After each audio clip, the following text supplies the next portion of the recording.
Most people sweep their floors thinking they're just clearing dust. But every time your broom touches the ground, you're not just cleaning. You're rewriting the energy of your entire home. It may seem like an ordinary act, but the timing, the direction, even your emotions while sweeping, these tiny unconscious choices might be shaping your financial flow, your emotional balance, even your body's vitality. In Feng Shui and in Buddhist cosmology, the floor isn't just the bottom of the home, it's the foundation of your karma. It holds memory, it absorbs tension, it anchors whatever you walk into the house carrying. Frustration, fatigue, hope, hesitation. Every sweep is like pressing a sacred reset button. But here's the problem. Most people are pressing that button at the wrong time, in the wrong direction, and under the wrong state of mind. And without realizing it, they're sweeping away exactly the things they're trying to attract.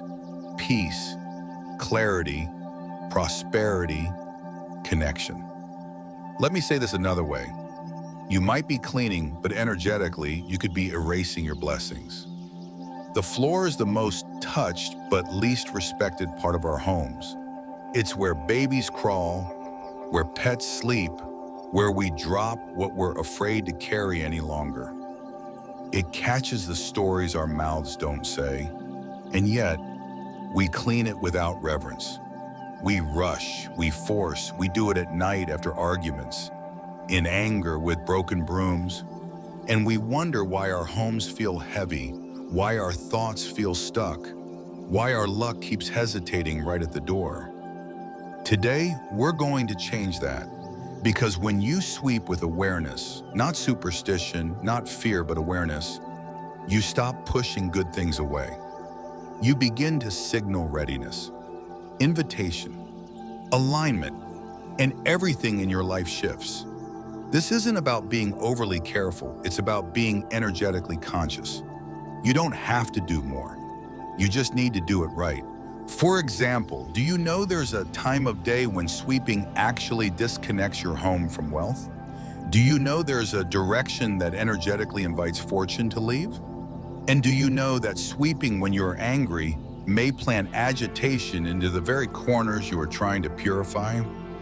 These may sound poetic, but they're grounded in centuries of lived wisdom, from temples to households, from emperors' palaces to quiet monasteries. These principles have guided the energetic upkeep of space for generations. Not because people were superstitious, but because they paid attention to how their space made them feel and how their lives shifted when they honored its flow. Today's video will walk you through the 5 biggest mistakes people make when sweeping their home, from timing to direction to tools to emotional intention, and how these tiny shifts can either support your life or slowly unravel it. You'll also learn a few simple but transformative rituals you can begin immediately to reset the energy of your home using only what you already have. We'll talk about how wealth isn't always lost through decisions. It's sometimes lost through habit. How illness doesn't always come from outside. It often lingers in forgotten corners. And how our emotions, especially the unspoken ones, leave a trail behind us, absorbed by the floor, waiting to be cleared or relived. And if that resonates even a little, if you've ever felt that your home is beautiful but something still feels blocked, or you've tried everything on the outside but success still won't settle in, then today's message is for you, because sometimes the solution isn't in effort, it's in realignment.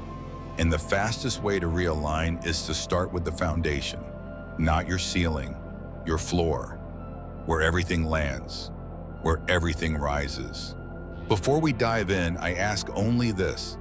If this message is already opening something in your awareness, take one quiet moment and support this channel. A single like, a share with someone you care about, or a quick subscribe to New Day Mindfulness means the world to me. It's not for the numbers, it's for the mission. We're on the way to 2,000 subscribers, and with your support, I'll be able to bring even more depth-based, spiritually practical content directly to you and to others who need it. Without noise, without hype, just clarity. So now I invite you to lean in, to bring your attention to the most overlooked part of your home. Because what we clean with attention, we awaken. And what we awaken, we can transform.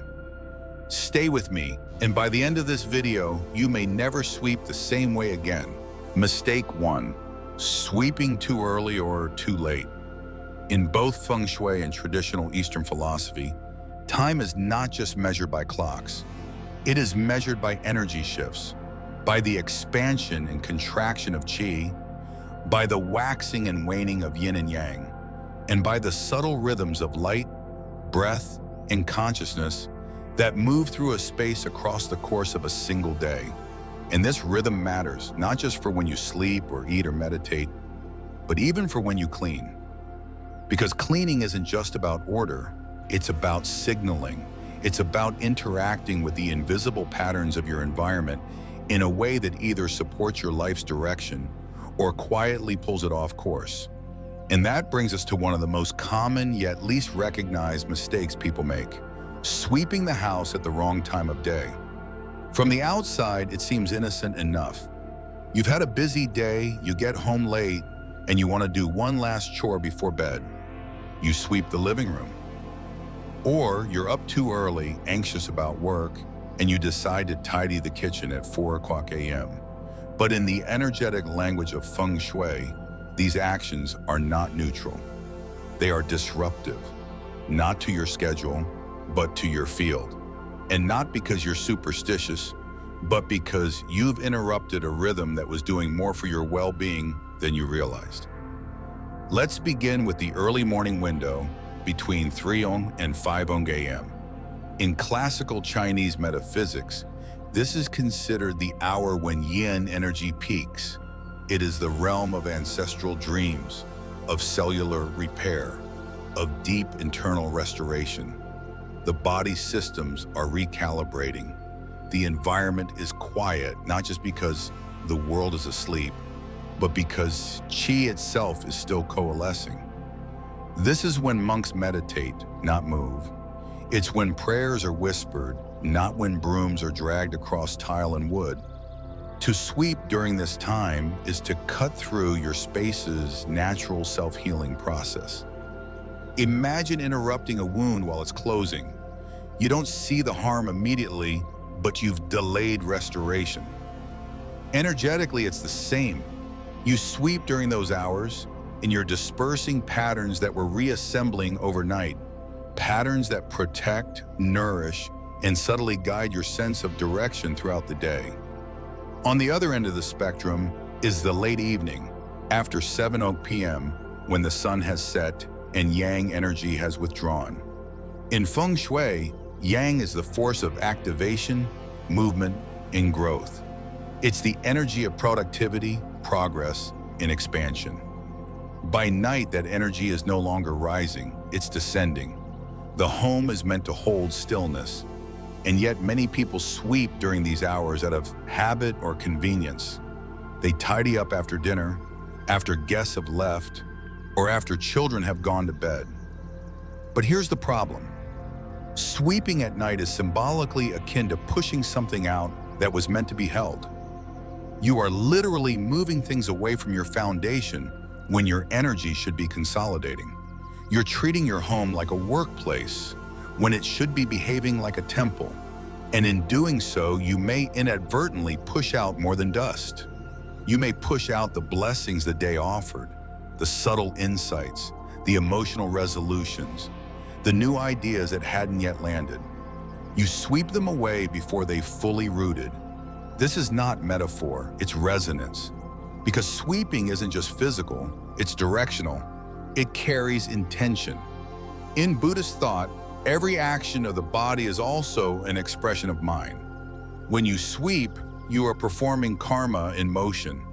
And when that motion moves out of rhythm with the natural tides of qi, you create resistance.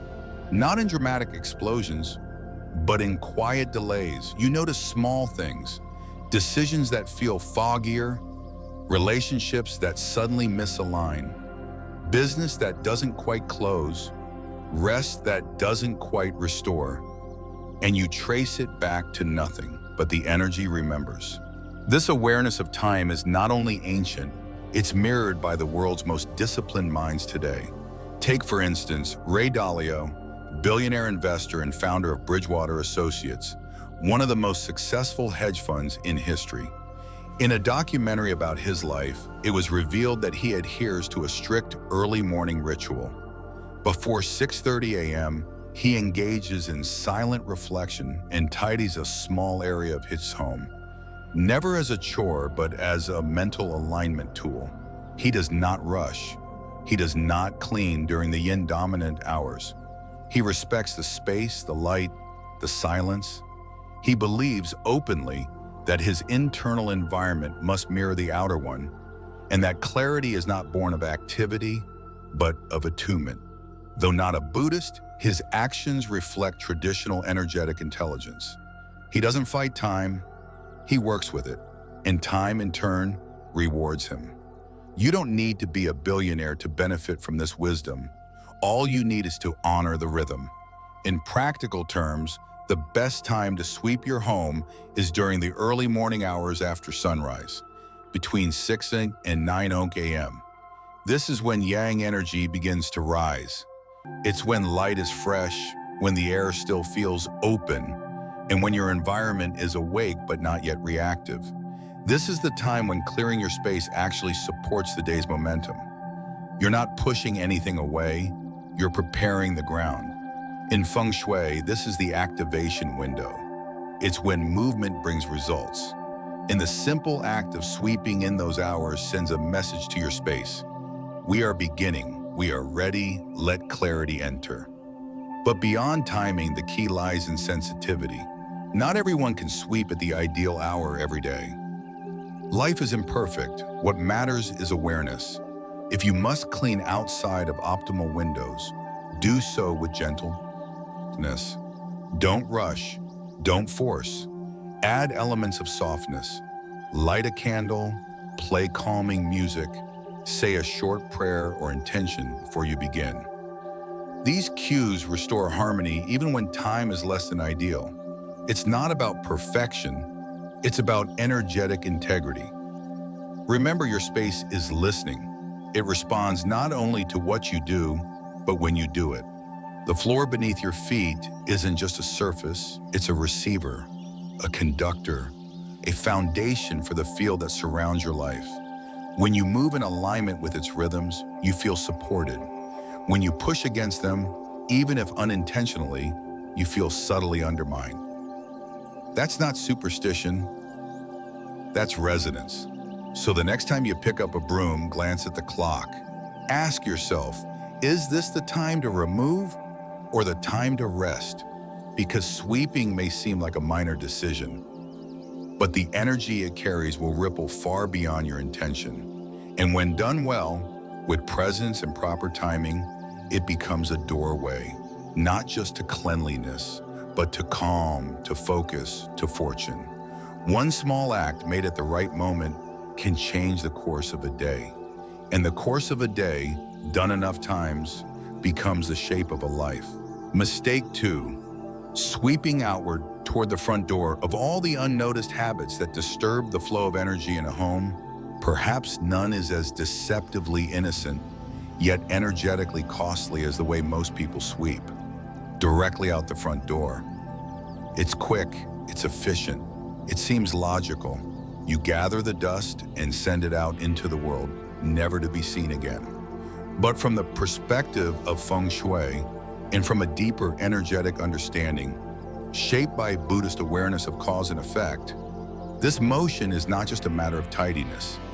It is an act of symbolic dismissal. You're not just pushing out debris, you're pushing out opportunity. You're pushing out harmony. And over time, that directional habit trains your environment to forget how to hold blessings. In energy work, direction always carries meaning. The way a river flows defines where it brings life and where it causes erosion. The way light enters a room changes the mood of the people inside it. And the way you sweep, whether toward the center of your home or away from it, tells your house what you want to keep and what you want gone. When you sweep outward through the front door, you are performing the symbolic gesture of driving out. In some cases, that may be appropriate, for instance, when intentionally removing stagnant chai or following a cleansing ritual. But when done habitually, with no clear intention, it becomes energetically counterproductive. Because the front door is not just an opening, it is the main artery of fortune. It is the mouth of qi. And whatever patterns you repeat around that mouth become embedded in the language of your life.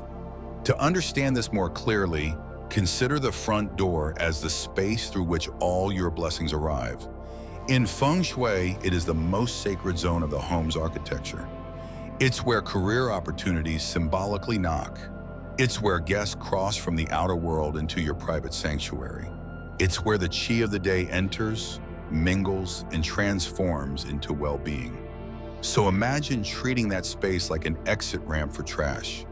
Imagine pushing all the internal debris of your life, dust, stress, irritation, straight through that door day after day without consideration. What message does that send to the energy of the space? It says, leave. It says, flow out, not in. It says, this door is a place of removal, not of arrival. And if that message is repeated often enough, your space begins to obey. Think of it another way. Imagine wealth as a guest, a gentle, radiant presence that approaches your home with gifts, an idea, a client, a moment of clarity, a stroke of good timing. Would you open the door and sweep in their direction?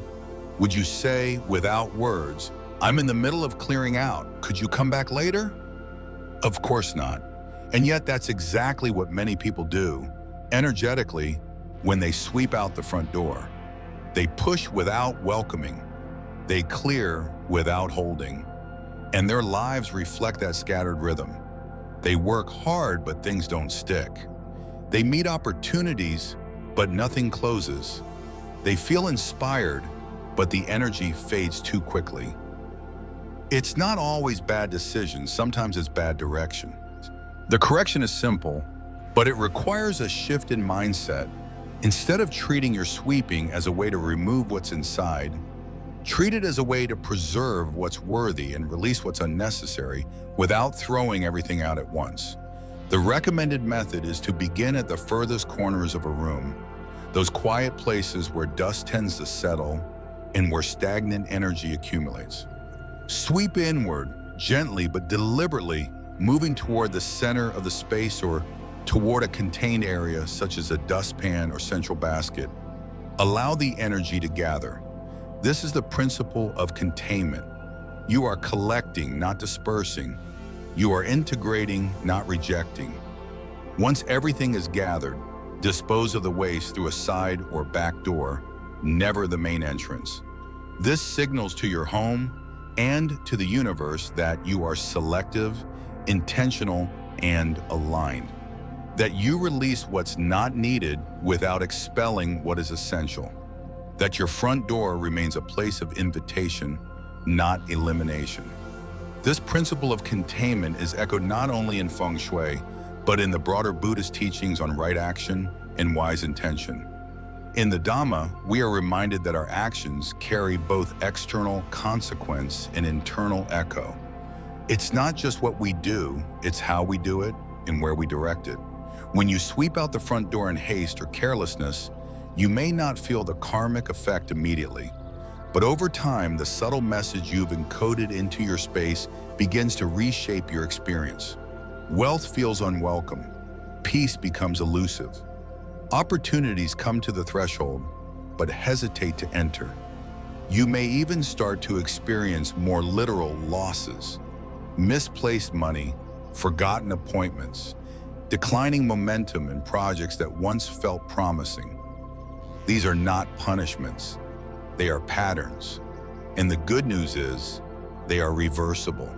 By changing the direction of your sweeping, you begin to retrain your space to hold rather than reject. You tell your home, I am ready to contain blessing. I am willing to let things root. I honor the energy of arrival. And that message, repeated enough times, begins to transform the field. Visitors feel more welcome. Conversations deepen. You sleep better. You focus longer.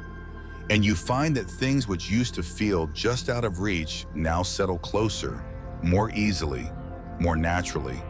The effort is the same, but the direction makes all the difference.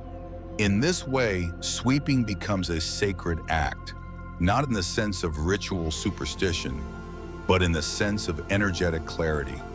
You move the broom not as a tool of exile, but as an instrument of realignment. You become aware that every gesture in the home teaches the space how to behave. And by sweeping inward toward containment, toward cohesion, you begin to transform not only your environment, but your results. This is the essence of mindful living, not mindfulness in the trendy sense, but in the deep, ancient sense of knowing that every movement, every breath, every choice of direction becomes part of your path. So the next time you sweep, remember, the broom is not pushing dust, it is guiding qi. And when guided well, qi will return with gifts, not because you forced it, but because you finally stopped sweeping it out the door. Mistake 3, using broken or neglected cleaning tools. In a well-tended home, it's easy to overlook the broom.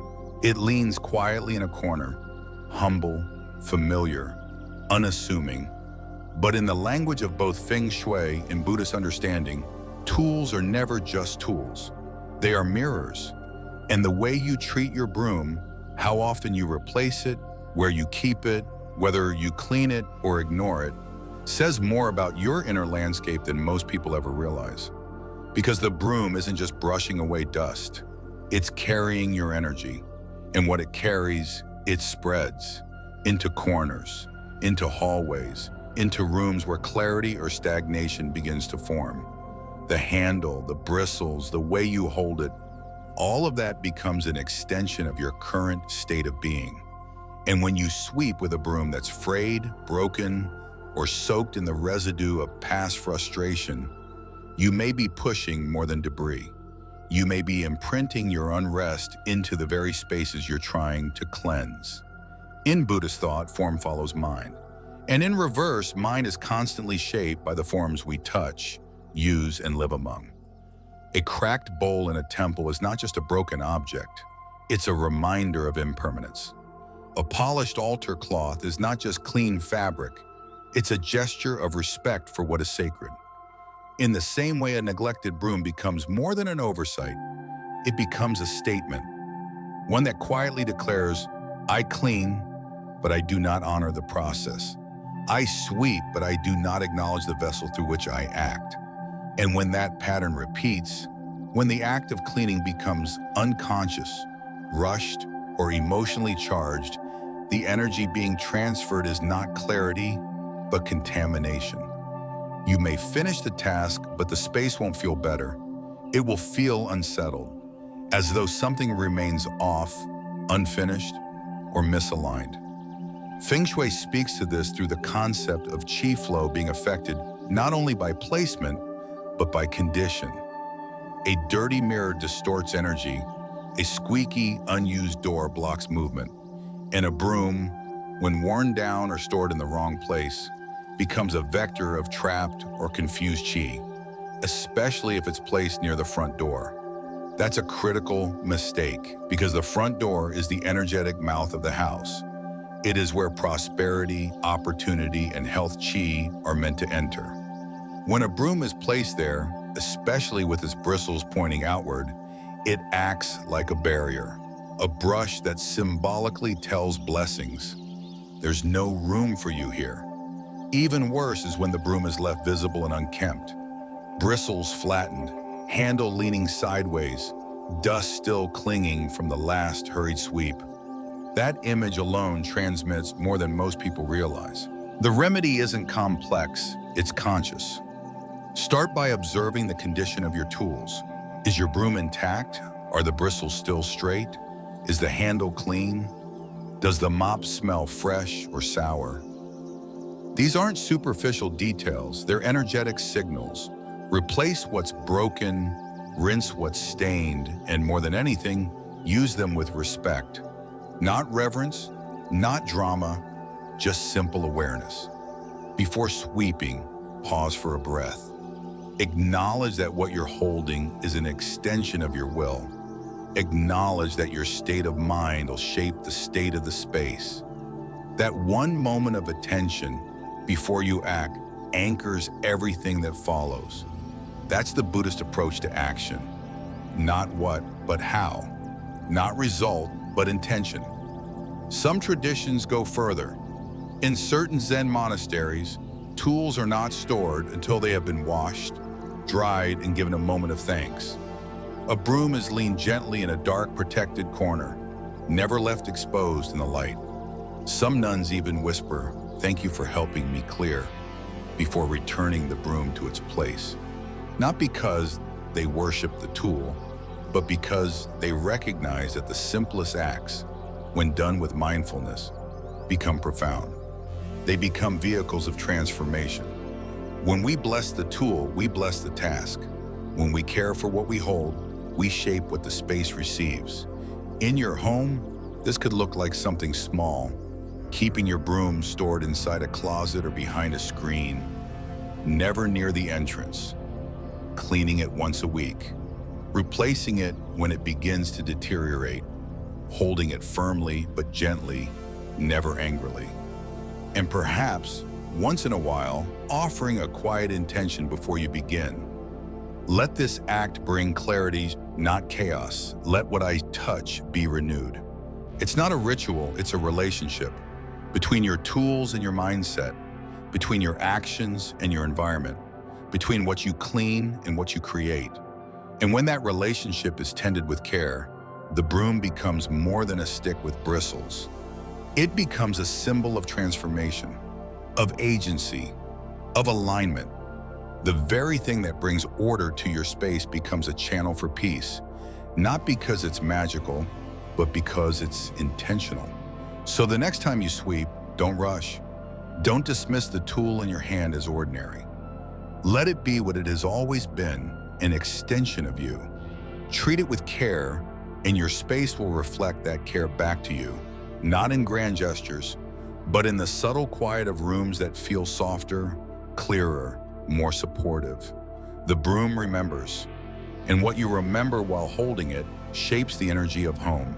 Mistake 4, sweeping in emotional agitation. When people think about cleaning, they tend to focus on the visible.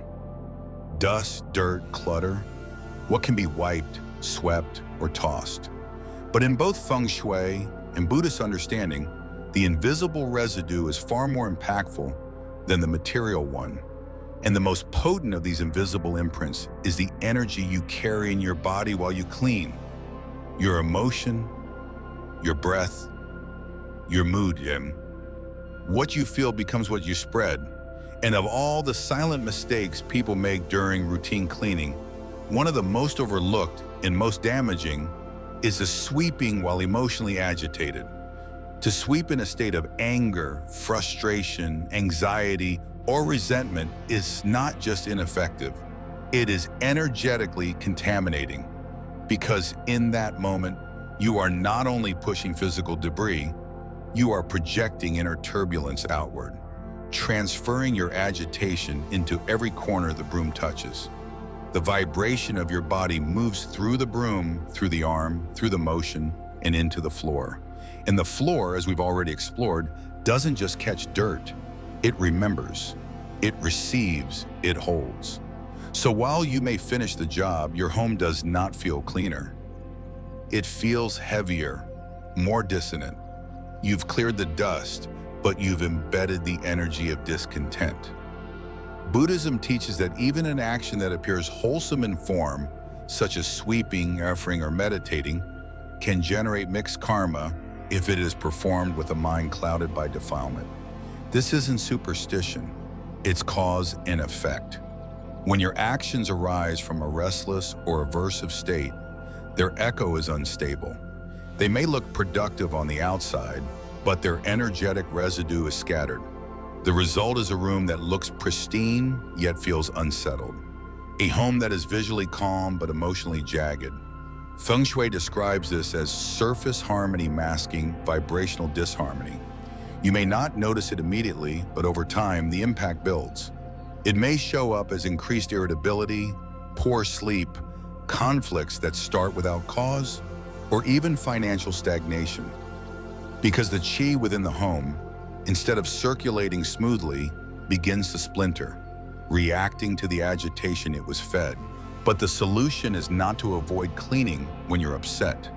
The solution is to reset before you begin, to pause, to breathe, to bring just enough calm to your body that your energy becomes coherent again.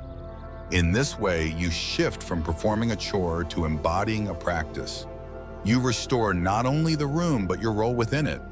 This doesn't require chanting mantras or burning rare incense. It can be as simple as turning on a piece of soft instrumental music. Not lyrics, just tone. Something gentle enough to slow your breathing.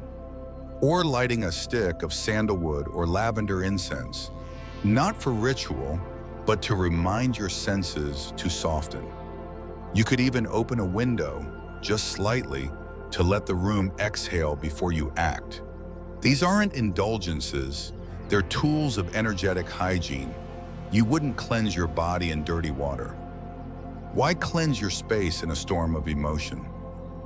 In Buddhist monasteries, this principle is honored through rhythm. For any communal sweeping, there is a moment of silence, not to be solemn, but to center.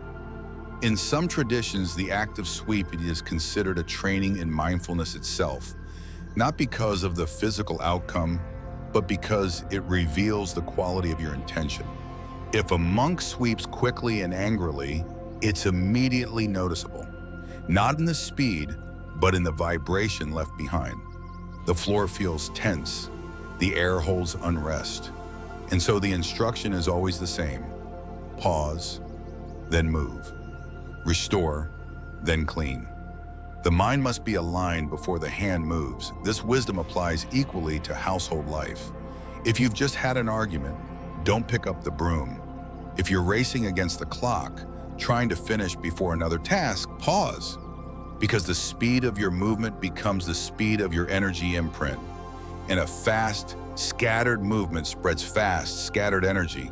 Let your first gesture be inward, a breath, a simple statement of release. Let me clean not to escape my emotion, but to release it gently. That alone shifts everything. The truth is, you're never just sweeping dust. You're sweeping your attitude into the space. You're broadcasting your emotional frequency into the architecture around you. In your home, like the mind records it. It reflects it back, not in words, but in tone, in how it feels to be there, in how much energy you gain or lose by spending time in that room. People often ask why some homes feel peaceful even when they're small or imperfect, and others feel oppressive despite their luxury. The answer is vibration, and vibration begins with the person holding the broom. So the next time you find yourself compelled to clean in a moment of frustration, ask, am I releasing this energy or am I embedding it? And if the answer is the latter, pause. Wait 5 minutes, change the music, step outside, drink a glass of water. Let your nervous system downshift, because the energy you bring into the room shapes the room's ability to hold peace. This isn't spiritual fluff, it's energetic architecture. Your emotional state is the blueprint. Your tools are the brushes. And the broom, when guided by calm, becomes a vessel for renewal. But when pushed by anger, it becomes a sword that cuts through the harmony you're trying to build. And so, let your sweeping be slow, steady, and soundless in its vibration. Let it match the rhythm of clarity. Let it soften the space instead of stir it. Because your home deserves more than surface order, it deserves emotional coherence. And that begins not with what you clean, but with how you feel when you begin. Let the energy you carry into the room be the blessing it receives. And everything, every corner, every surface, every breath will reflect it back in kind. Mistake sweeping on days of energetic seeding. Among all the times we choose to clean our homes, certain days seem especially important. New Year's morning, the first day of the month, birthdays, in the start of lunar cycles. There's something naturally symbolic about beginning with a clean slate. Many people wake up early on these days with the impulse to clean, to scrub, to sweep, convinced that by clearing the physical space, they are creating room for better things to arrive. It feels intuitive, logical, hopeful. But what's less known and quietly taught in both Feng Shui and deeper Buddhist energetic tradition is that these precise days are not meant for removal. They are meant for reception. They are energetic seeding days. And sweeping too early during them is like planting a seed and brushing the soil away before it has a chance to root. Energy, like any living thing, needs time to settle. And on days of transition, New Year's morning, your birthday sunrise, the first dawn of a lunar month, the energy around and within you is in motion. Not fully formed, not fully anchored. It's in that delicate phase between arrival and integration. These are threshold moments. What you think, feel, say, and do during them carries far more weight than it might on an ordinary day. In Feng Shui, such days are considered opening days, where qi reorganizes itself around your intention and environment. And when you pick up a broom during this fragile window, when you sweep aggressively, especially before mid-morning, you may unintentionally push away energy that was coming to bless you. The logic is simple but subtle. Just as soil needs stillness after seeds are planted, your space needs stillness after energy has shifted. You don't water a garden and then dig it up because it hasn't bloomed. You give it time. You let the roots find their way down before asking the flower to rise. And yet, in our eagerness for freshness, we often disrupt this process.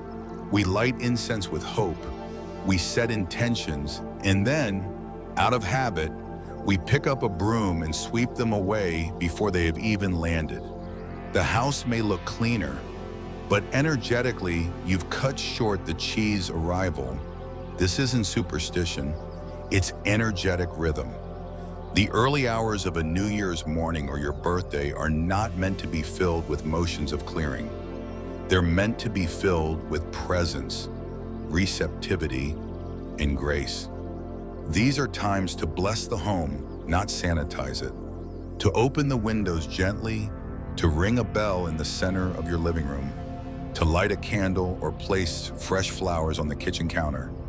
Not to rush through hallways with a broom, sweeping out corners as though your fortune depends on friction.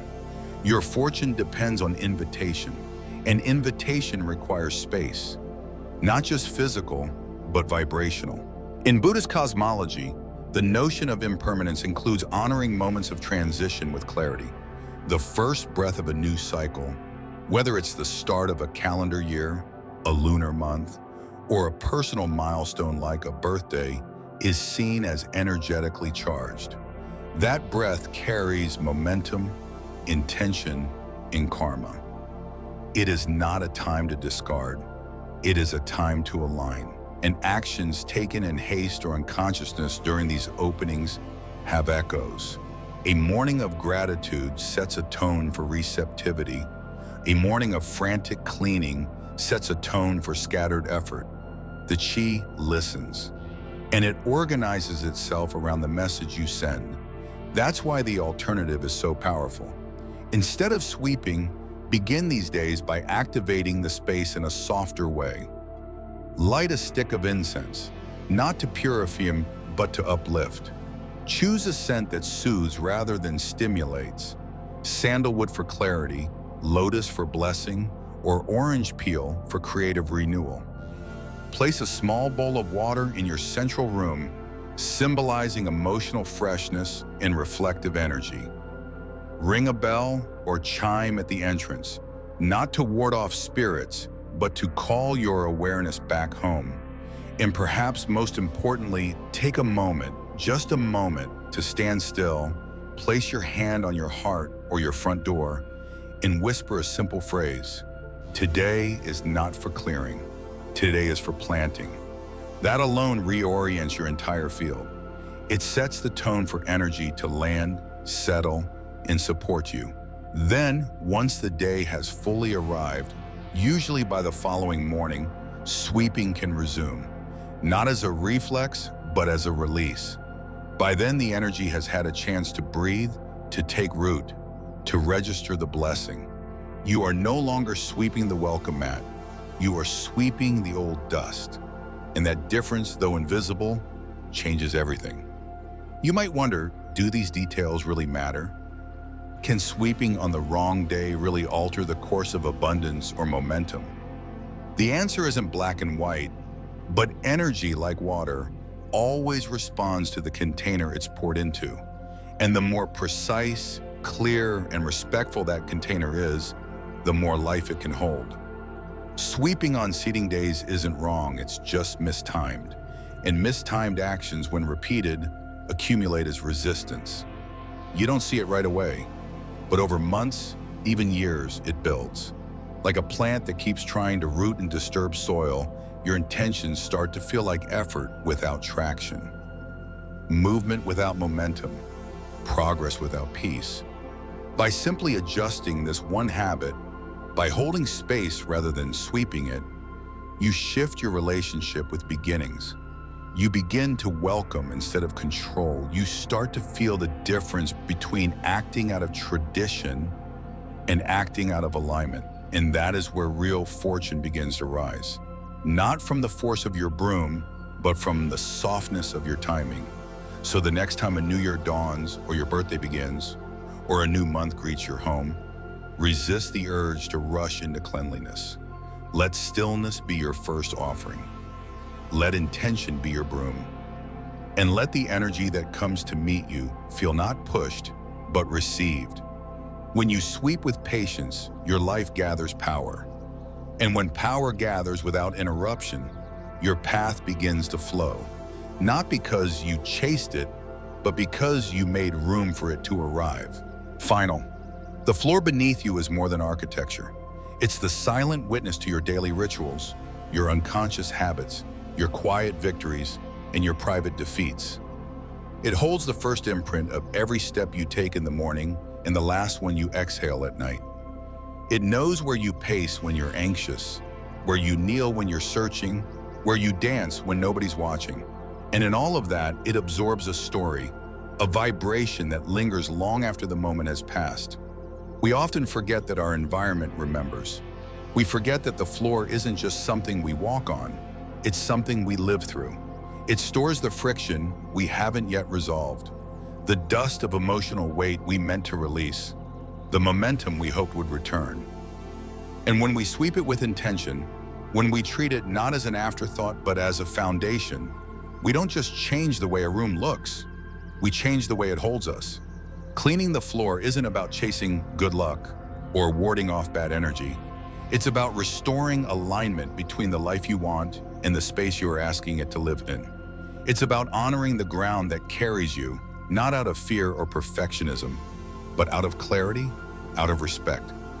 Because in the rhythm of a well-swept floor, in the direction of your movement, in the timing of your gesture, there is power, not dramatic, not mystical, just quietly influential. The kind of power that doesn't shout but supports. The kind that helps you make decisions more clearly, sleep more soundly, speak more softly, receive more fully. So I invite you now to pause, not with guilt, not with overwhelm, but with awareness. Ask yourself, how have I been treating my floor? Have I rushed through it as a chore, or have I moved through it with care? What energy have I scattered in my home, and what energy am I finally ready to reclaim? And if this video helps shift your perspective, even in a small way, I invite you to take one small action in return. Maybe it's choosing one morning this week to sweep with intention. Maybe it's cleaning your broom. Maybe it's moving in silence while you cleanse your space. Or maybe it's simply sharing this message with someone who also deserves to remember the quiet power that lives beneath their feet. If this message resonated with you, please consider liking this video, leaving a comment below with one change you're inspired to make, and subscribing to New Day Mindfulness. We're on the path to 2,000 subscribers, and your support means I can continue creating thoughtful, high-integrity content to help more people reconnect with the wisdom already living inside their space.